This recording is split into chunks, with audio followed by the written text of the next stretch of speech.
नमस्कार साथियों, स्वागत है आपका सिविल लक्ष्य एकेडमी के सहायक संपरीक्षक के हिंदी प्रश्नों के उत्तर प्रोग्राम में।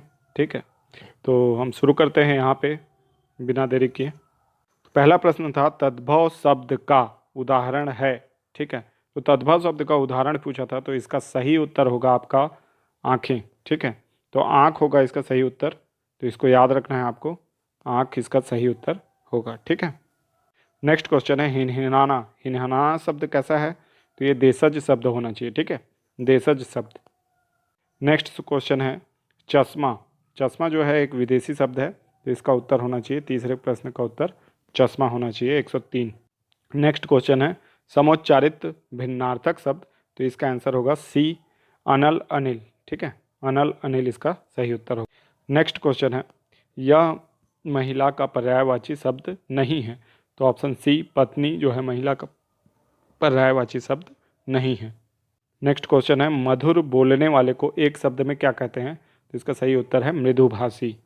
नेक्स्ट क्वेश्चन है अनेक शब्दों के लिए एक शब्द का प्रयोग क्या कहलाता है, तो ये इससे वाक्यों में कसावट आती है, ये सही होगा। नेक्स्ट क्वेश्चन है दूसरों को पीड़ा पहुंचाना, इसका अर्थ होता है परपीड़क का।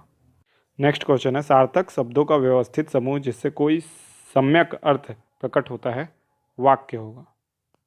नेक्स्ट क्वेश्चन है भारतीय टीम के कप्तान सचिन तेंदुलकर ने जोरदार छक्का मारा, तो किसने मारा छक्का?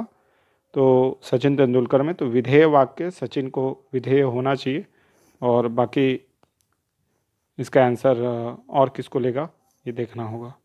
नेक्स्ट क्वेश्चन है अच्छा अब तुम घर जाओ, ये आज्ञार्थक वाक्य है। नेक्स्ट क्वेश्चन है ये कौन सा वाक्य है? तो ये मिश्रित वाक्य है, क्योंकि इसमें की लगा है, कहा था की, तो जिसमें भी की जो वह जितना उतना जैसे लिखा रहता है, तो ये मिश्रित वाक्य होता है। ठीक है,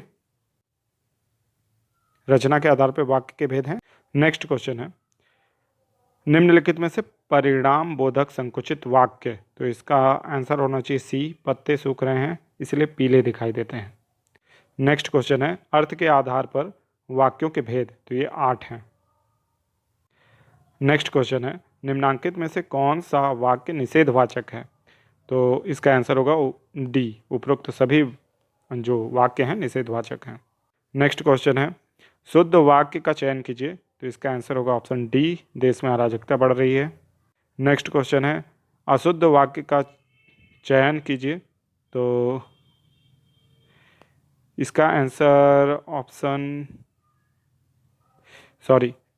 ए होना चाहिए इसका आंसर, क्योंकि फूल उसकी सुगंध से महक रहा है। ठीक है, तो ये आंसर होगा इसका। नेक्स्ट क्वेश्चन है निम्नांकित वाक्य के अशुद्ध भाग का चयन कीजिए, तो ये डी होगा, केवल 100 रुपये मात्र, तो मात्र और केवल एक साथ लगा हुआ है इसलिए ये आंसर होगा। नेक्स्ट क्वेश्चन है वाक्य के अशुद्ध भाग का चयन कीजिए। ठीक है, तो इसके में वाक्य त्रुटिहीन था। ठीक है, नेक्स्ट क्वेश्चन है नीचे दिए गए वाक्य में अशुद्ध वाक्य का चयन करना था, तो इसका ऑप्शन बी है, वे कोई स्कूल नहीं खोले हैं। 122वें क्वेश्चन का आंसर जो था वो ऑप्शन डी था, उपरोक्त तीनों सही हैं। ठीक है, मुझे दुख है कि आज एक बारात में जा रहा हूँ इसलिए आपसे ना मिल सकूँगा। ठीक है, तो तीनों खंड सही हैं। नेक्स्ट क्वेश्चन है दिए गए विकल्पों में से अशुद्ध वाक्य का चयन करना है, तो ऑप्शन सी हो सकता है, तुम मेरी मदद पत्थर करोगे, तो ये तो एकदम गलत लग रहा है। नेक्स्ट क्वेश्चन है निम्नलिखित वाक्यों में शुद्धाशुद्ध के संबंध में, शुद्ध अशुद्ध के संबंध में विकल्प का चयन करना है, तो ऑप्शन सी होना चाहिए इसका आंसर। फिर नेक्स्ट क्वेश्चन है ठेस। ठेस शब्द जो है तत्सम। ठीक है, तो यहाँ तक हम लोग देख चुके हैं 125 नंबर के क्वेश्चन तक। ठीक है, इसके आगे के जो क्वेश्चन है हम लोग नेक्स्ट पार्ट में देखेंगे, हिंदी का जो सेकंड पार्ट आएगा उसमें देखेंगे। ठीक है, और साथ ही साथ इस जो हम आंसर देखें इसमें कुछ गलतियाँ हो सकती हैं, तो उस गलतियों के लिए हमें क्षमा करिएगा, क्योंकि ये कोई प्रामाणिक उत्तर नहीं है, ये हमारे द्वारा दिया गया उत्तर है। तो मिलते हैं नेक्स्ट पार्ट में, तब तक के लिए आपका दिन शुभ हो। धन्यवाद।